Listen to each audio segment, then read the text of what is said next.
Okay. Good morning and welcome to 1 Million Cups Fairfax. Morning, Tony. Good morning, Tony. Welcome to 1 Million Cups Fairfax. Today we have a great presenter in QNexis who will be starting their presentation in just a moment.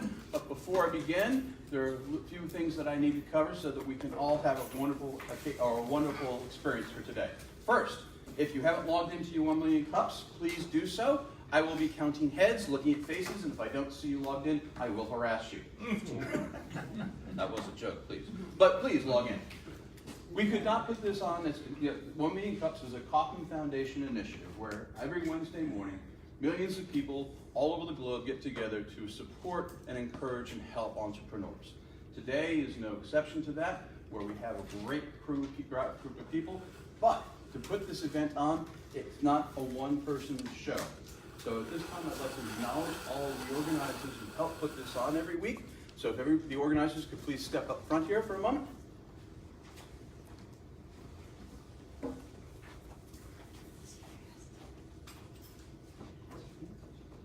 Hi, I'm John Yu with 1 Million Cups Evolution. Tony Barnett. Russ McIntosh, Vision Idea Design. Jen Dalton, Premier. Laura Drain, Random Words Marketing. Okay, thank you.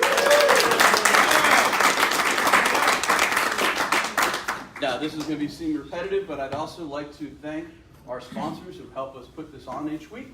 And for our location sponsor, we have John Yu. If you'd like to say a word about Office Evolution. Office Evolution is a co-working space. We're just across the hallway from here. We love supporting entrepreneurs, especially the local business owners, and that's why we're supporting 1 Million Cups every week. Thank you. Yeah.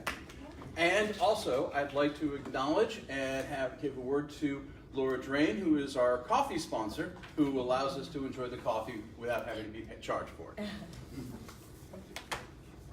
Thank you for coming. We see a lot of new faces. I come in every week and I sponsor because I believe that we have to help each other, and the work that we do together is amazing. My company is Random Words Marketing, and I help entrepreneurs to go social. I help them to create their web pages, create videos, and everything around startups I help. So you know anybody that wants to begin a company, I'll be happy to help them. Laura Drain, Random Words Marketing. Laura, thank you.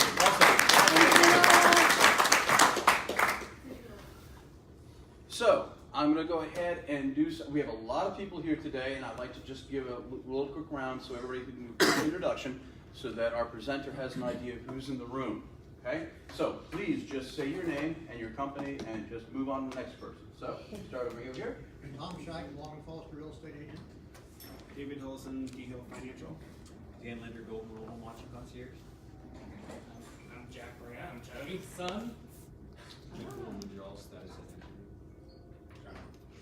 Jamal Badani of Chivo Strategies. Katie Nelson, Sales Uprising. Chris Clover, Asa Clovers, bookkeeping. Optimo Dental Center, Trenton. The other way around. Gretchen Richards, Dynamic Business Capabilities.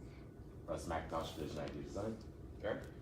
Barry Fake, Executive Advisors, Collaboration, Management, Structuring. And Tony, let's give him a round of applause. He became a grandfather for the first time.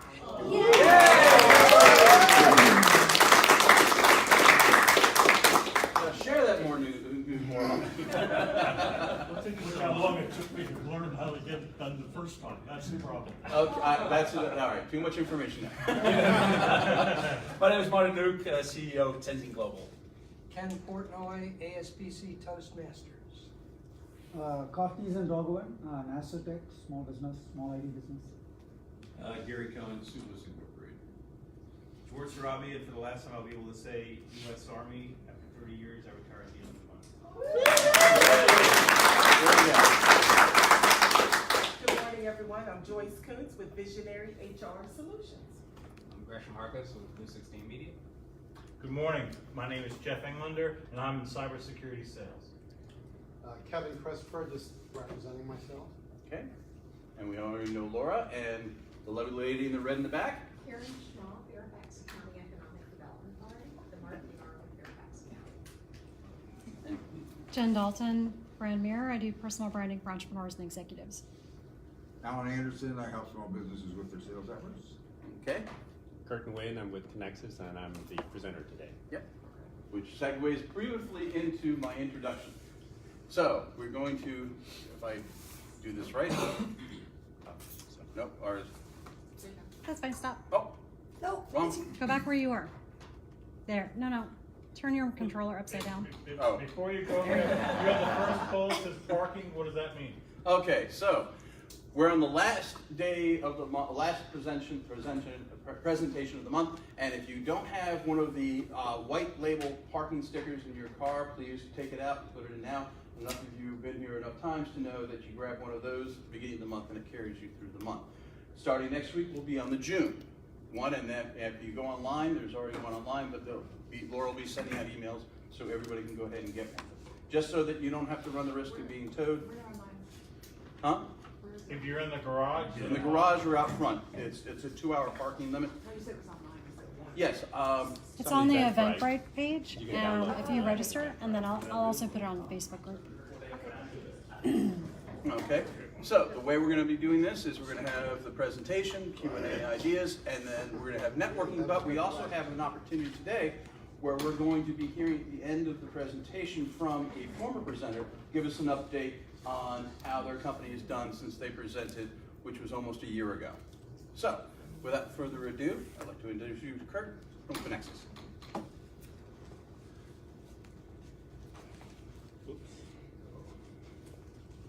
Turn around. There you go. Thank you, everybody. I appreciate the opportunity to come before you this morning just to share you a little bit about myself and my company. As we mentioned, QNexis, we've actually been around for about 18 years. My background is actually in technology, companies in sales, marketing, and business management. I've actually worked for 3 technology startups during the .com era before starting my own company, all of which failed, so they could tell you something. So I call them not .com, but .bombs for me. But I learned a lot from all those before starting my own company. Since then, since its inception in 2001, we've actually really focused more on digital communications. And by that means is mainly our services are web and mobile application development, primarily for the federal sector, and we've been doing it for a number of years now. However, within the last couple of years, we just found some, the entrepreneurial side of me have just keep coming out, and there's a couple of problems that I saw, and I developed actually 2 products. One of them is the Emergency Communications app, which was launched about a year ago, and we have some traction in it with some universities, some organizations having interest in that. But really, recently, about 3 months ago, I launched another product, and this product is called Links, which is a product I'd like to share with you and present today. And my main goal today is just to really get feedback. This product is brand new. I've talked to a number of people before starting this application. I primarily saw a problem, a hole, and a need in the marketplace that isn't really well addressed. Is it unique? Probably not. Are there other people doing it? Yes. But we're looking to try to solve a very fundamental problem. And from our strategy and what we have learned from the past is the simpler it is, the better it is. And that's our main driver of having to come up with this product. Really what I'm looking for right now is primarily been talking to a number of people. My aim actually for today is what is the, as Jen was asking, what is the ask? It's really today is to really get feedback, and also at this point in time as I'm presenting and sharing my product, I'm looking for to build a team. That includes advisors as well as some key people that can help me to do this. I basically have gone as far as I can in terms of incepting the product and actually building the product. I'm not the coder, I have some people that are building it for me, but the product is fundamentally in its base form completed. Can it, are there more things to be done? Absolutely. Can it be done better? Absolutely. But that's where the feedback and interaction I'm hoping for from you guys are going to come in. Have we received funding? No, not yet. And I'll explain to you a little bit about that a little bit more. My approach right now is I'm a little bit leery about taking money, having gone through 3 .coms or .bombs, and have pitched this very same thing. But it was over 20 years ago, so forgive me if my presentation is a bit rusty. But however, I'm still as much passionate about trying to solve the problem from an entrepreneurial perspective, and that's why I'm here today. Okay? So just to check in, I'm gonna time you for 5 minutes. Okay. Kurt's gonna practice his investor pitch, and our goal is to give him feedback on his investor pitch. So pretend you're wearing an investor hat. What feedback or guidance would you have for him? Ready? Yeah. All right, go. Okay, so fundamentally, the problem we're trying to solve and the need that we see is that increasingly we all live in what we believe is a connected world. But to me, we're finding that to be a myth. There's countless studies nowadays that are saying more and more as people becoming connected through the internet and whatnot, they're finding a disruption within the organization as a whole. We're finding that studies are showing out there that 50% of team members or employees within the workforce, even though they're connected for one form or another, whether it be by email, by web, or by internet, what we're finding is that they're more disengaged than ever before. And disengagement actually leads to productivity issues within the companies right now. And so we're finding that even though millennials were brought up in this internet-based world and they live for connectivity, they actually find themselves more isolated than ever before. So what does that really translate? These are the costs that are costing organizations as a whole on a global basis here. Okay, it costs the industry $400 to $550 billion annually due to loss of productivity and lack of engagement. However, companies that have found effective ways to engage their employees are seeing measurable increase in that productivity. And ultimately, what it turns out, what they're finding is a very simple problem. If your employees aren't engaged, what are they going to do? They're going to leave.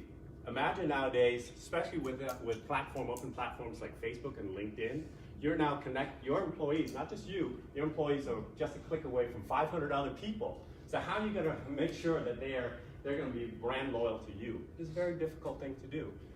So recruiting has become a very expensive proposition for companies to try to not recruit, but really to retain them, okay? As I mentioned before, there's no lack of open platforms out there. What Twitter, Facebook, and LinkedIn has done an amazing job. And what really they've done is that they've opened up the field for everybody to connect with each other and essentially build community, okay? Everybody here probably or most everybody here has a Facebook account, if not a Twitter account or a LinkedIn account. Why? Because we want to connect with other people. But really, the innate sense of it is to belong to a community. And that's what's really driving so much of this right now. The problem, and what's cool about it is that social media, being the backbone platform for it, has allowed everybody to communicate. Why? Because it's simple, fun, and easy to use. It doesn't take a whole lot to learn how to do it. But the problem with that is that we don't find many companies using this platform to actually engage in business communication, because it's private. It's not private, it's open, and you now know they mine your data. So what we're finding is that it used to be nice to have all these simple types of communication, whether it be text, email, to communicate. Social media now has become from a nice-have to a must-have. Okay, and my application is very engaging. I'll try to flip this up as quickly as I can. Show you. It's better just to show you the app itself. So there's no lack of, as I said, no lack of other applications that can do something like this to build community within the organization. Apps like Slack have taken the marketplace in terms of trying to build productivity tools. However, we're not trying to compete against the Slack as much as we're just trying to provide a very simple mechanism that provide a private environment that you can actually brand. If you see up there a little small thing called WellStar, that actually is, you can brand it around your organization. And what you can do is you can create private discussion groups that you can graphically create so that it's branded around whatever topic that you want it to be. Invite people within your organization to connect to it, to discuss using simple things like this. You can upload pictures, you can comment, you can like on it, right? Just like everybody else. Okay, but all done in a very private community. And that's the basic app. I can explain to you a little bit more in the Q&A. And right now, basically, the way our model works is that it's on a per user subscription basis. This is how we make money.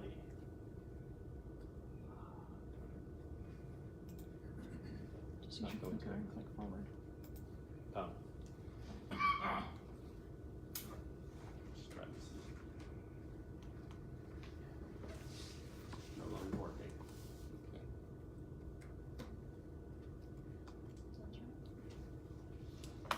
No,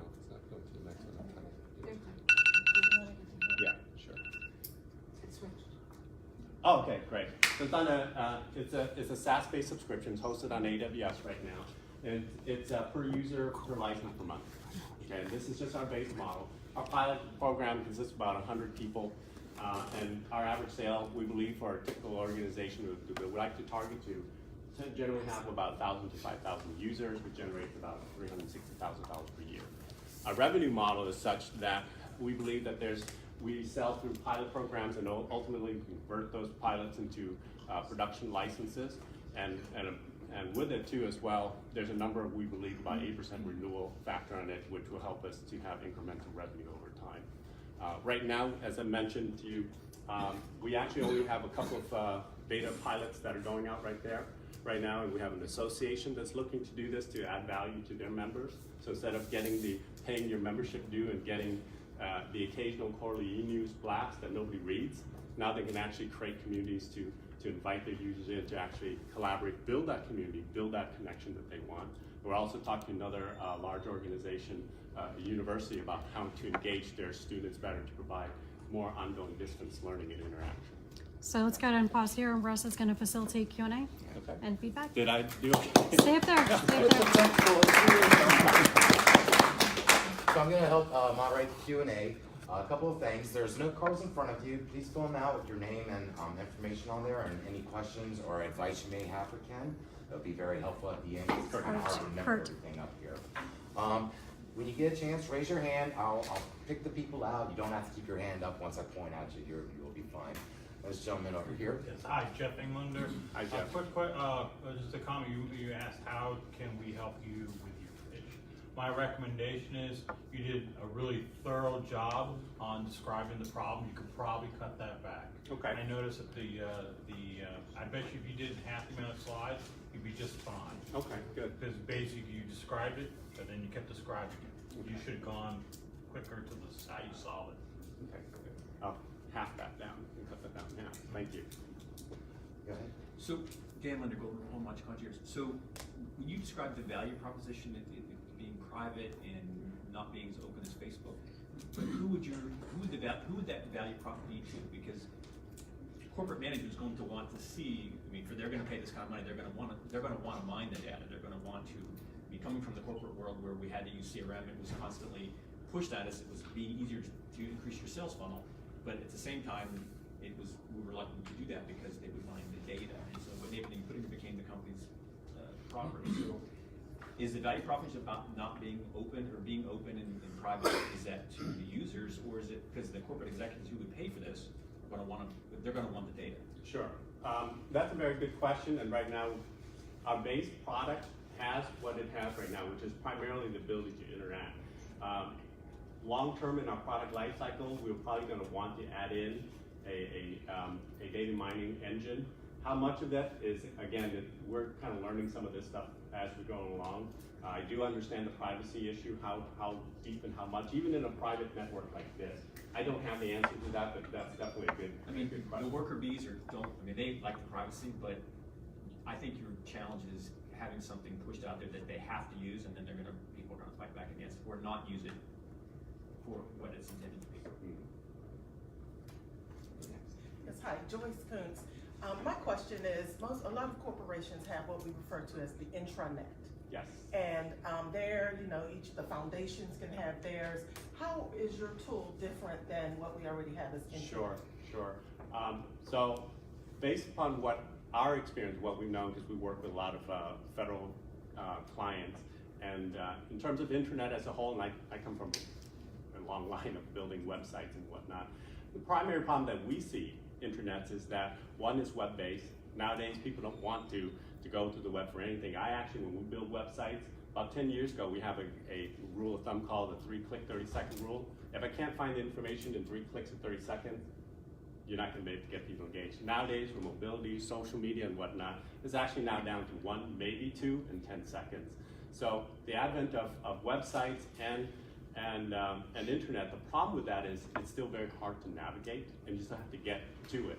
Nowadays, with social media and mobile apps, what we're finding that the way people consume content, receive content has changed. They want it to be served up to them in a certain way. They want it to be tailored, and they don't want to even have to navigate as much. They want to be able to be notified when a topic is of interest to them is there.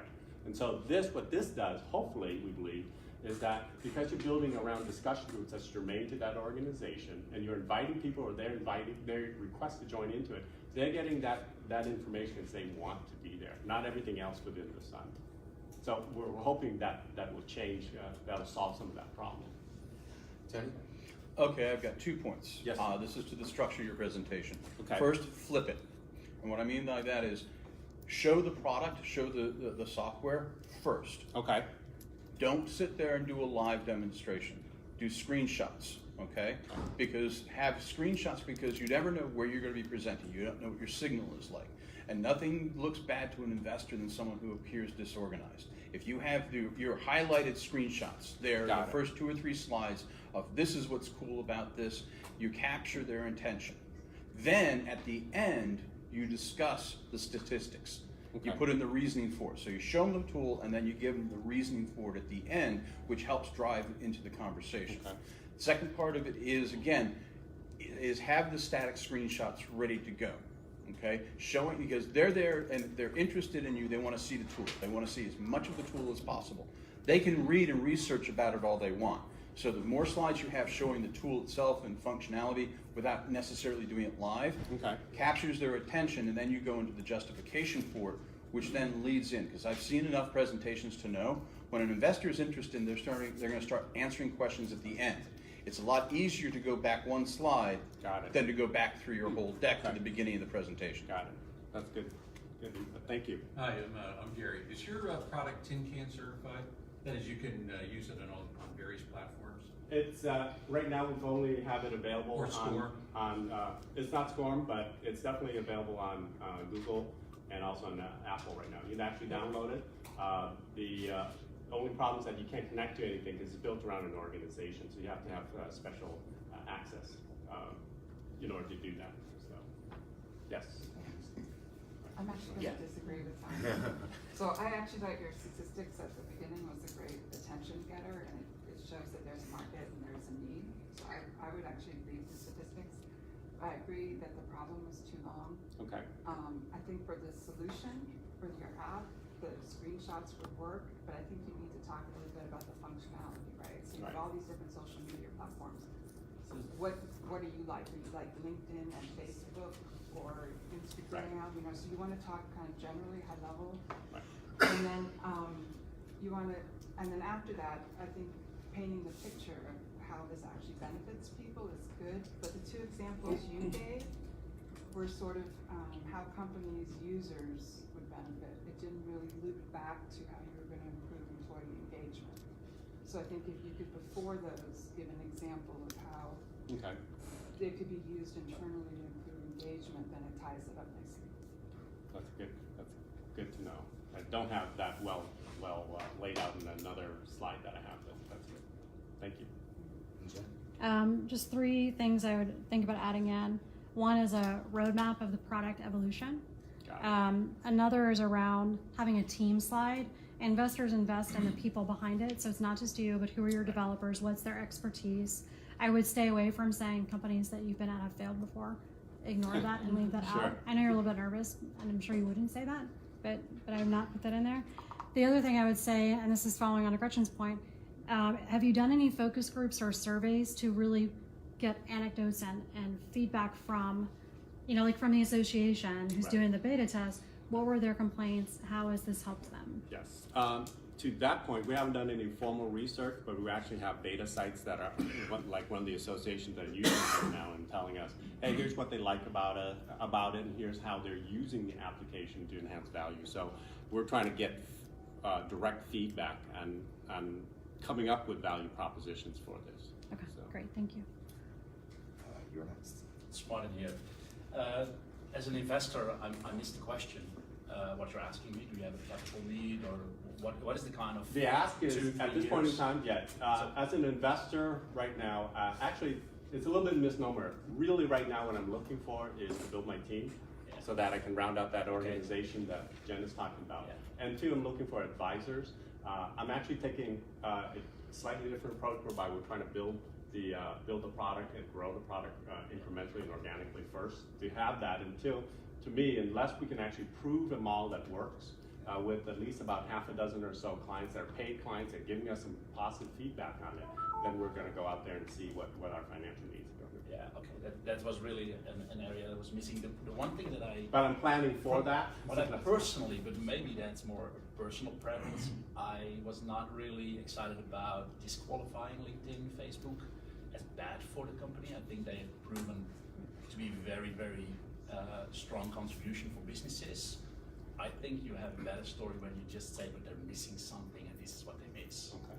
Because investors are, opportunistic. They like to hear the positive flow and a great story. Sure. And so I would like to suggest to turn that around. Okay. It's great what they do, but this is what these guys, and they're not flexible enough to address it. So here is my wide open opportunity, and I'm gonna step into that.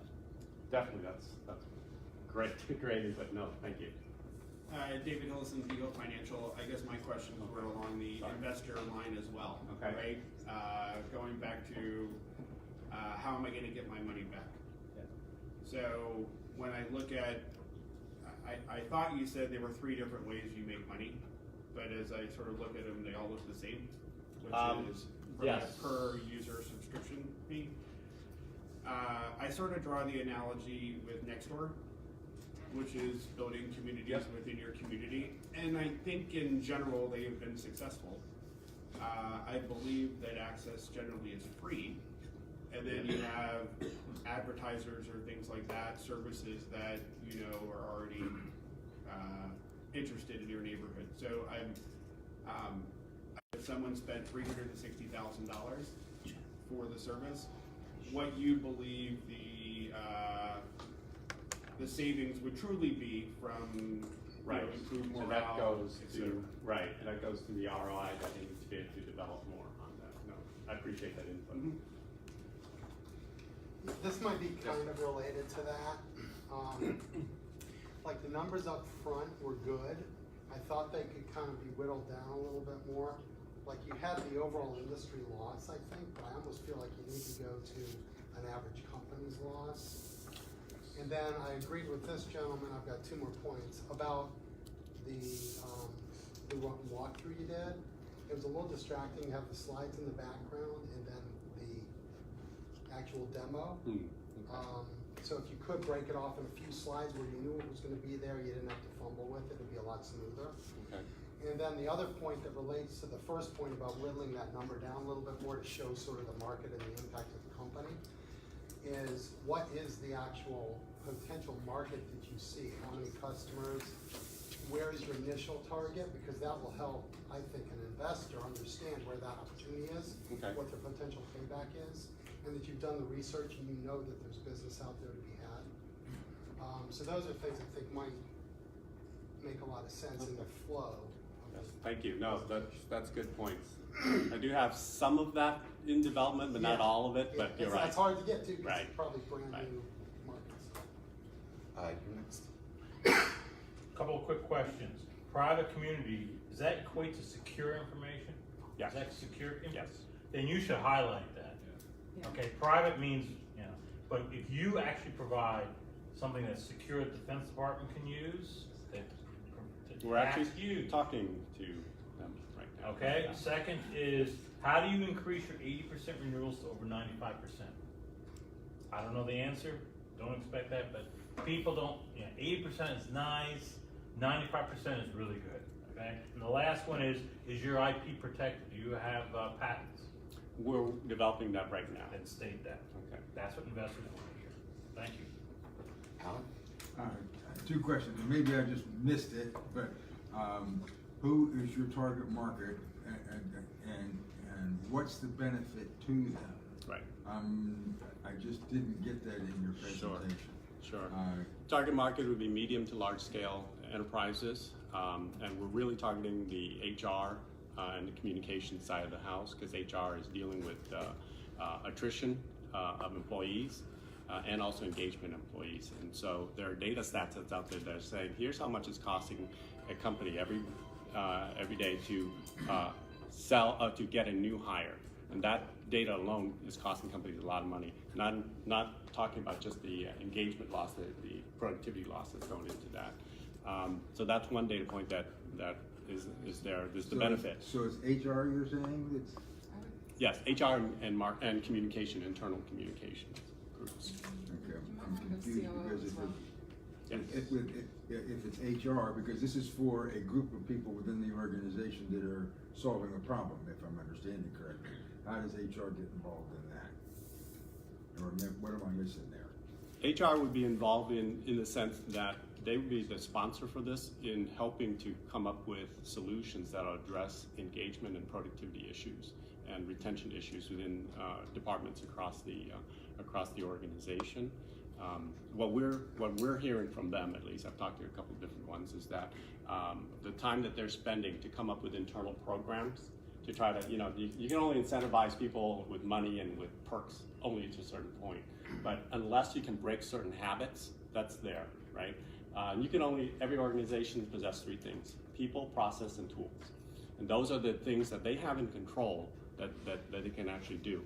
Our product hopefully can address the underpinnings of the people aspect of it, the process and the tools. And the process is if you can come up with better ways to communicate, better ways to collaborate, right? And part of it is this tool isn't meant to absolve or replace certain things that are there. It's hopefully there to enhance it, to make it a little bit better, and through the process, improving their process, as well as providing hopefully what we believe is a simple mechanism to allow people to engage with low threshold of learning. One other comment. What are they collaborating on? That's the point that I was trying to get. Okay. What are they going to be using it for? Sure. The for example is really important. Sure. So, for example, the CEO could be using that as a sounding board to send out their weekly or monthly reports on the company, to keep the company focused on the vision and what's happening, and highlight successes that's in there. Okay. So that's going out to every employee. For example, I went to SAIC about less than a year ago, and you mind by just spending a few minutes talking about? Yes. Because you're missing feedback for you. Yes, right? Okay. So they're in, just an example, I'm talking to people to try to understand what the market is. So they have a cluster of people, everybody from executives to worker bees, all sitting around like this, an open table, open rooms like this. And I was asking them, how many people are in this building? He said about 5,000. They said, okay, so, but do they all reside here? I said, no, everybody's geographically dispersed. What I noticed is that you can't tell the executive from the worker bee. In the executive, they're wearing suits, but they're crunched in like this. And said, well, how do you keep everybody connected and know what's going on? I said, well, we don't. We do it through email or through the internet that's there. And said, wow, if there was a tool that they can receive information right to their phone that is germane to the topic that they're interested in. Certain things are pushed out, like for example, the president CEO's message, or it could be things that could be, if they belong to a project, right? They could be connected to that project, whether it be a development project, whether it be a marketing event, or whatever that is. They're part of that discussion group to engage in. It doesn't matter where they're located. So hopefully that answers your question. Fellow SaaS entrepreneur here, been through an accelerator program. So there was my sense is that there were a number of things missing from the presentation. So really, I have two pieces of key feedback. The flow should go from statement of the problem, solution to the problem, how you're going to solve the problem, opportunity analysis, competitive intelligence, team, and then you close. Okay. That's kind of the formal investor presentation. But more importantly, the original problem statement that you made, which was about employee disengagement and getting recruiting involved, didn't necessarily, to me, link to the actual product. So what you're saying fundamentally is that employees are being disengaged because of the inappropriate use of technology. Okay. And you are presenting a technological solution to address that problem. So really the only differentiator between your product and what Facebook and WhatsApp and all of these other solutions are doing is the fact that there's additional privacy. And if that's the case, then that needs to be the foundational element of the company. But that didn't necessarily come through. Ken? I'm not going to talk about your business content. I'm not going to talk about your presentation content. I'm the presentation technology guy. But before I go into that, I just want to make sure I'm talking to you at the right time in the right place. Initially, you said your challenge was, what do I do with my investor presentation? And then you said, I'm not really involved in investor presentations. I'm really interested in gathering the people who are going to help me with this. Are you going to use this for that? Yes and no. There are pieces of this that, to be honest, this presentation is a truncated one that I've actually put together, and So I you're don't gonna have use the this answer to presentation. that right now, right? And so that's why any feedback on which format, I'm very open to it. I have a pet peeve. Okay, Bad slides. okay. Slides can make or break your message. And so even from the first challenge slide, here's my challenge, right? We're all reading the slide while you're talking. And we can't concentrate on both of those things. Mm-hmm. So that the slide needs to have added value for your message. You are the focus. You are where you want So people's that attention. first slide, probably, if I just talked to that instead, would that have been more helpful than having It's a very list of... possible that if you Okay. look at your entire slideshow, you'll find that that's the case for many of your slides. Sure. There are only a couple of informative pieces that are easy to communicate. Retention is bad. The cost of bad retention is high, right? Your audience is going to grab onto those. They don't need the data. There was one slide where there was a long quote with That was my second slide, right? yeah, and so those don't add to your story, and they get in the way of the communication between you and your audience. Okay. You want them to focus on you. Then another really easy technical thing, where you're standing now is the power position. In Western society, people read from left to right. They have a tendency to move their eyes back to where you're standing now all the time. And so that's where you can stay out of the way of your slide when your slide has value, and out of the way of the projector. Because when the projector's light is cutting across your nose, it doesn't enhance your credibility any. Okay. So Good those to are know. some Thank you. technical- That's I've got helpful. pages of this That's sort of helpful. stuff. No, I appreciate that. Am I gonna learn this on Friday? Oh, and come on Friday when I do this for an hour. So we have about 3 minutes left for Q&A. Tony, Jamie, Gresham. Okay, so I'll try and make it quick so everybody gets a chance to speak. One slide that you need to have at the end of your presentation is your 5-year plan. Okay. Every investor wants to see that you have a plan, what your focus is on that, how you're going to achieve it. You can do it in a simple bar chart with basic information, but that you need to put that in at the end, Okay. because they want to see what your goals are. Right. I do have a revenue projection, but unfortunately, 5-year plan, but I couldn't click. Well, not a through it. revenue projection. Okay. 5-year plan. Okay. Here's how many users and goals and stuff Okay. like that. Got it. Second, your pricing that you've had up there, one of the things, I come from the SaaS world, Yeah. and it's a pet peeve of mine that what happens is more great software as a service companies fail early on because they're pricing. Okay, they're being told by investors that you need to price this to recoup, investment sooner. There's a company called Tenable. Yep. Tenable started free. Tenable then gradually increased their pricing. Not that you'd be able to sustain that, but if you start off at a lower rate to get users adopted, it's a lot easier to, once they're hooked in, charge more. That's actually good feedback. I've been debating on this price model from very beginning on whether or not that is actually practical. Yeah, And because I people agree won't with pay that. $10 a month. Even a business won't pay that for their employees. But if you price it like it, batches, like say $100 for the first 1,000 users per month. Got Go it. make it a subscription model like that all along. Okay. So go ahead and let the next person. Just a quick thought, Yes. or a thought on a question. Employees are disengaged because they aren't recognized. There's poor communication from leadership. They don't know how they fit to the bigger picture. Yep. And so I would highlight those.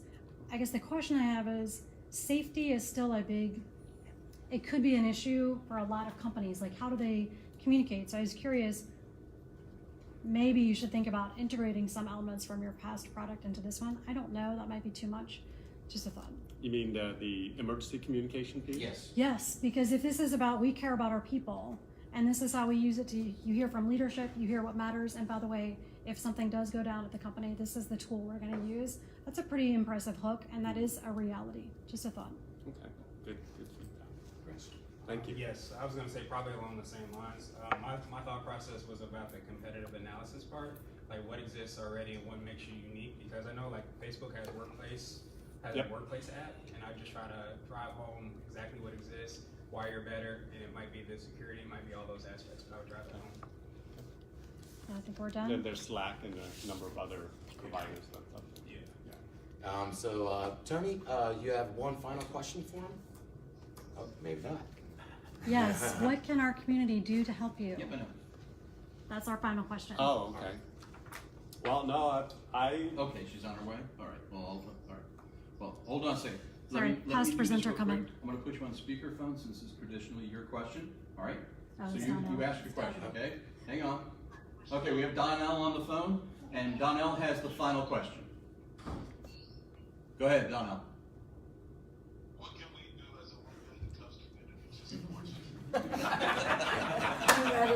We miss you, Donnell. Hi, Donnell, it's Kurt. Nice to finally talk to you. Thank you.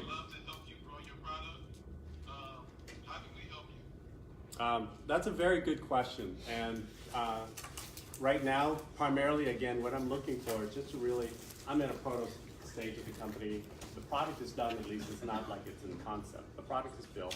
And like many entrepreneurs, I've gone as far as I can, and I'm seeking partnerships with individuals that may be interested in coming on board to maybe advise the company and help me to navigate through this. I don't have a perfect slide and presentation, and so all of my presentation itself is a work in progress right now. As I said, I've just completed the product about 3 months ago, and so I know that there's still a lot of work that has to be done in terms of just cutting out the things that are unnecessary and just really get down to the brass tacks and really what is the heart of the value proposition. So continued feedback like this is helpful. I take no offense at it. As a matter of fact, it's all good stuff I'm going to have to digest, and I know that I have a lot more work that needs to be done. So I appreciate all the input on that. Thank you so much.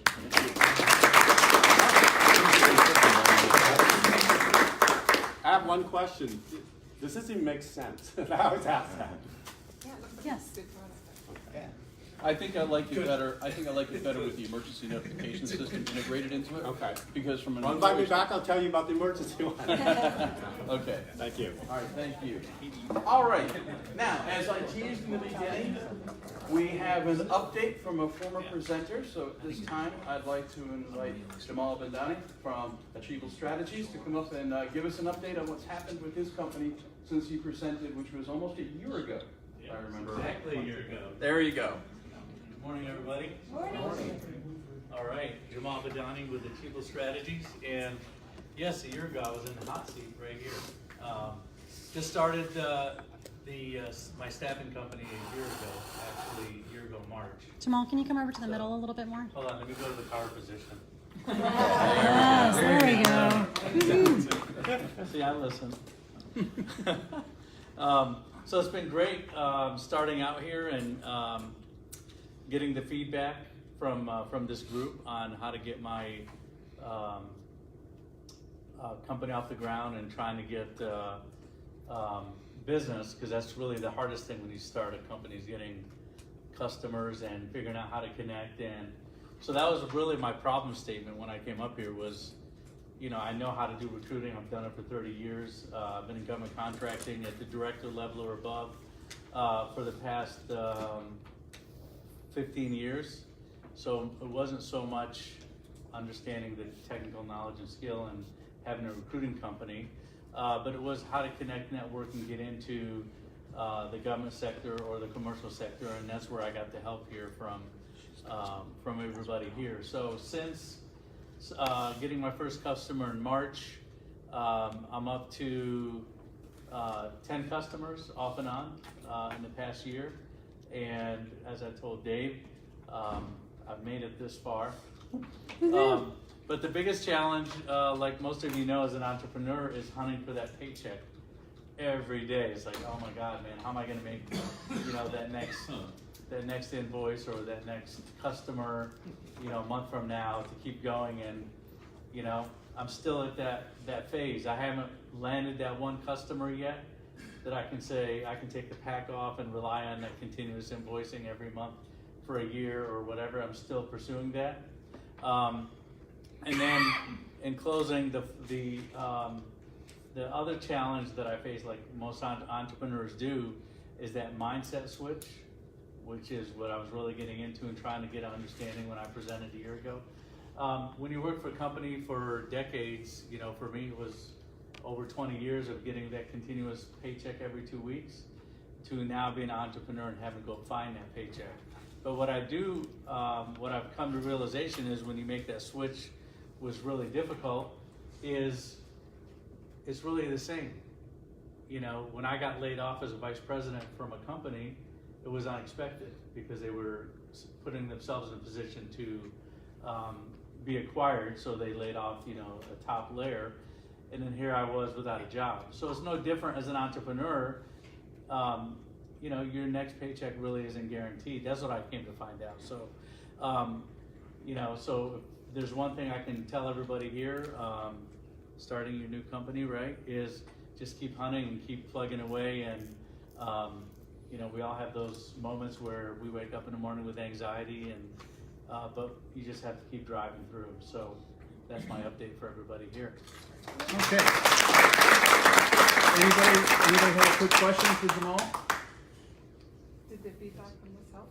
Yes, absolutely. And I can tell you, Tony was instrumental in getting me connected with some organizations and groups, the Reston Chamber. I did get a client out of that particular outing that he drugged me to. It was, sometimes you have to listen, and regardless of whether you agree or not, you just say, what, maybe this will be good. It's kind of like, when you're a kid and your parents want to make you eat broccoli, right? So, but I think the feedback here and what I call it the tough love of 1 million cups, you just take that advice and you try to apply some of it, because when you're an entrepreneur, you don't know what works and what doesn't. You just have to keep trying. So yeah, absolutely, it did work. Yes, sir. So you said you had 10 customers. How many did you think you had? How many did you think you would have by this point at that point? So when I put up my slide and up here, and I said this is what I want to do revenue-wise and customer-wise, I'm probably, 50% of the way of where I expected to be, but I'm here and I'm still doing what I'm doing. So it's put food on the table. I think that's the primary one. But the biggest thing I like about being an entrepreneur is I can go pick up my son anytime from school and go play hooky when I want to.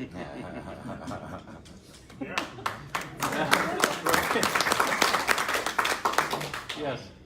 So would you recommend another entrepreneurs to join us? Yes, absolutely. Absolutely. I mean, having a support network as a startup entrepreneur is really, I think the most important thing is to know that you're with people who understand you and who can also help you, give you that shove that you need. Thank you. Yeah. All right, great. Go.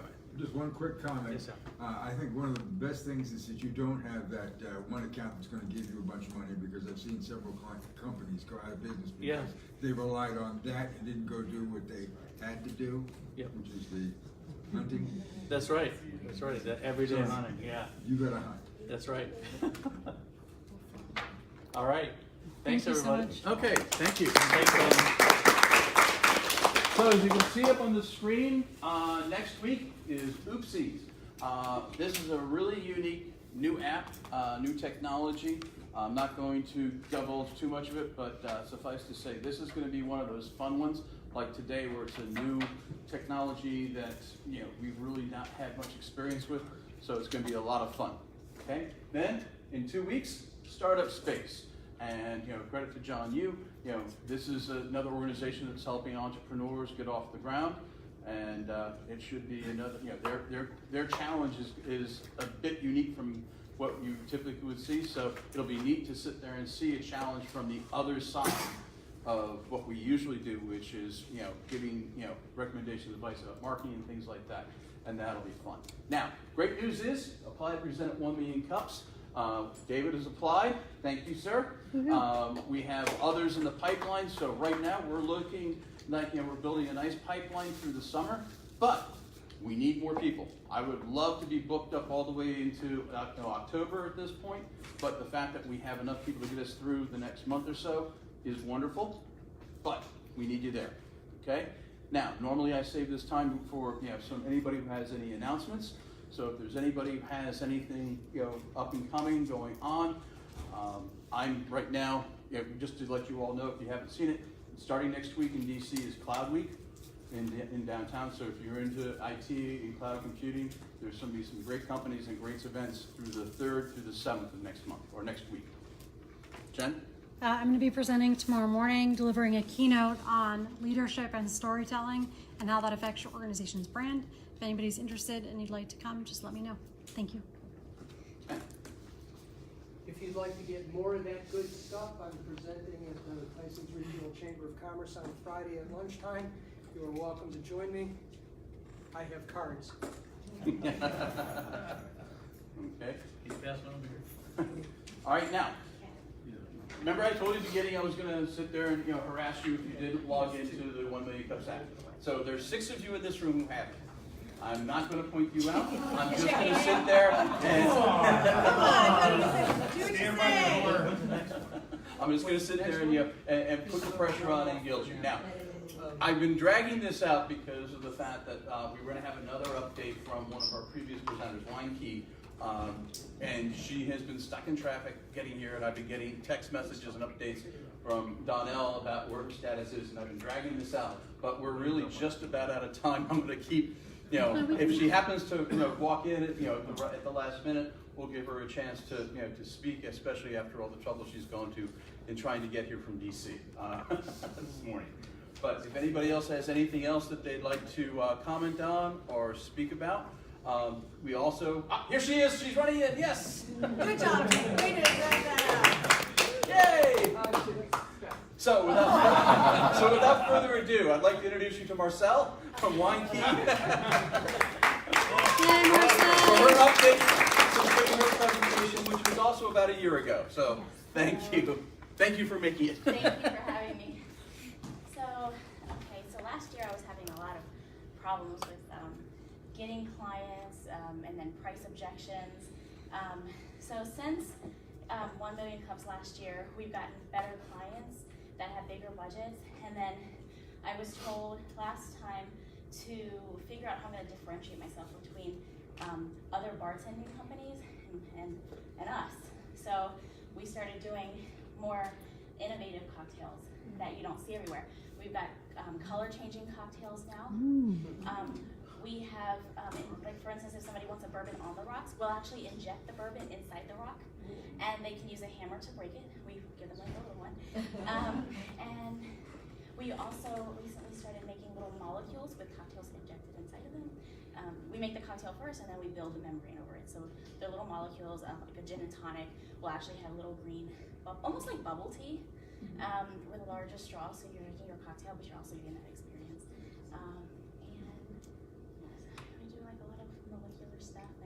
So we started doing like more science lab type of cocktails. So it was just so awesome last year to get all that feedback, and then little by little implement those ideas, and it was just great. So thank you all for your help, and I'm looking forward to the future.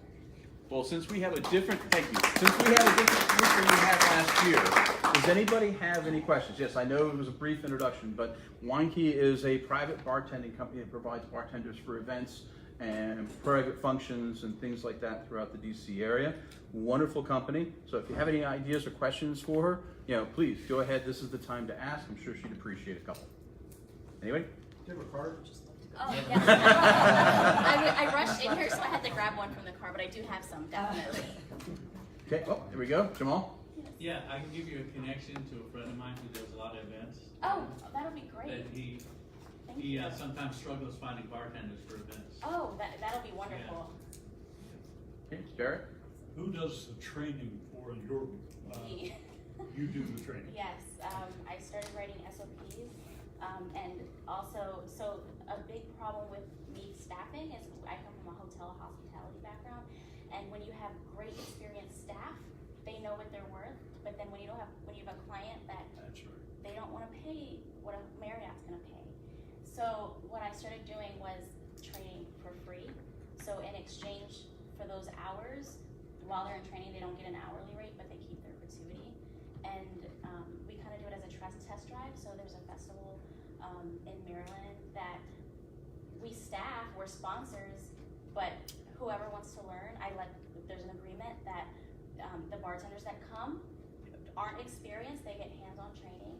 And then we have a training this Saturday where they get certified, because I'm a tips trainer too. So they'll actually know at least how not to overpour alcohol and how to control consumption, because all of the fun stuff can be learned on the What is that, job. the fun stuff overpour? Yeah.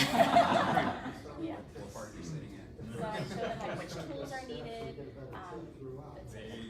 basic liquors and how much was in each cocktail, and then your classic cocktails. So they learn 3 cocktails every festival, and then we change the menu, which actually helps the festival, because if it's for the last one we did was for a charity. It was hosted by the Anne Arundel Association of Realtors. So it helps us give back, and it also helps us with the cash flow part, because then I'm not having to pay labor. So it really helps. So on one end, if you want to learn, we'll teach you, and we'll save you $565 worth of bartending school. And then on the other hand, it helps us with the labor portion, and it helps our clients be able to afford us better and still give that added value. Awesome. Great. Thank you. All right, thank you. All right then, well, everyone, thank you for coming and joining us today. We look forward to seeing you next week and in the coming weeks after that. Oh, please pass the cards up to Jen so she can go ahead and log them in. And as I was about to mention, we are still always recruiting for organizers to help us out each week. So if you're interested and know that you have your Wednesday morning free, please let one of us